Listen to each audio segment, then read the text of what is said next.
I'm available 24/7 to help solve issues. Right. Call me 3 a.m. on a Sunday morning, I don't care.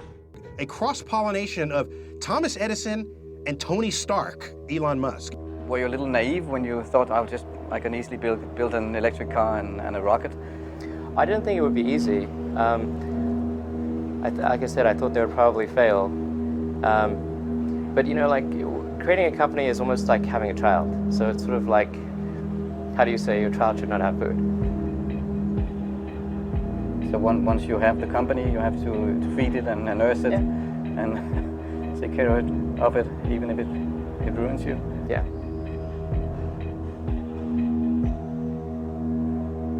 But suppose there were some tough times in 2008, end of 2008. How did you get through that period of crisis? Yeah.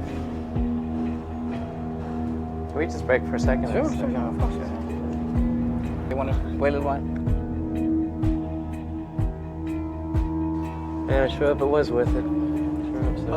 Sure hope it was worth it. It's everything. And I was borrowing money from friends to pay the rent. Well, I mean, Tesla really faced a severe threat of death due to the Model 3 production ramp. Essentially, the company was bleeding money like crazy, and just if we didn't solve these problems in a very short period of time, we would die. And it was extremely difficult to solve them. How close to death did you come? Within single-digit weeks. 22 hours a day, or like what? How many I hours? was working, so 7 days a week, sleeping in the factory.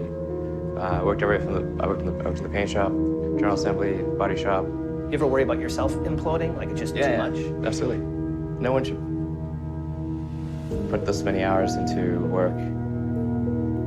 This is not good. People should not work this hard. They should not do this. It's very painful. Painful in what sense? It hurts my brain and my heart. Where do you come up with your best ideas? Are you on vacation, or are you kind of just like in the middle of the night you wake up and start drawing things down? Or You know, sounds really cliche, but like the shower is probably like you know, wake up and go to shower in the morning. And I think actually what's really happened is kind of stuff is percolated in the subconscious. Right. And it's not really occurring in the shower, but you're kind of getting the results of last night's, computation, basically. Right. Whatever area that you get into, given that, even if you're the best, there's always a chance of failure. So I think it's important that you really like whatever you're doing. If you don't like it, life is too short. I'd say, and also if you like what you're doing, you think about it even when you're not working. I mean, it's something that your mind is drawn to, and if you don't like it, you just really can't make it work, I think. When you had that third failure in a row, did you think, I need to pack this in? Never. Why not? I don't ever give up. I mean, I'd have to be dead or completely incapacitated. Starting a business, I'd say, number one is have a high pain threshold. That's it. There's a friend of mine who's got a good saying, which is that starting a company is like eating glass and staring into the abyss. Okay, that's generally what happens, because when you first start a company, there's lots of optimism and things are great, and then so happiness at first is high.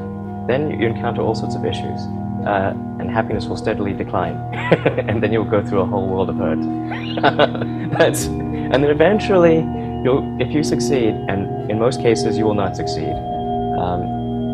And Tesla almost didn't succeed, came very close to failure. Then if you succeed, then after a long time, you will finally get back to happiness. I think too is you got to make sure that whatever you're doing is a great product or service. It has to be really great. And I go back to what I was saying earlier, where if you're a new company, I mean, unless it's like some new industry or new market that, if it's an untapped market, then you have more ability to, the standard is lower for your product or service. But if you're entering anything where there's an existing marketplace against large entrenched competitors, then your product or service needs to be much better than theirs. It can't be a little bit better, because then you put yourself in the shoes of the consumer, and they say, why would you buy it as a consumer? You're always going to buy the trusted brand unless there's a big difference.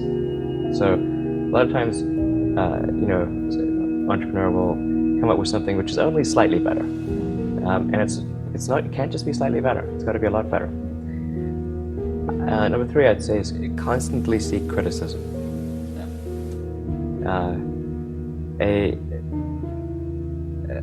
A well thought out critique of whatever you're doing is as valuable as gold, and you should seek that from everyone you can, but particularly your friends. Usually, your friends know what's wrong, but they don't want to tell you because they don't want to hurt you. So lift you up, sort of. yeah, so they say, oh, I would encourage my friend, so I'm not going to tell him what I think is wrong with this product.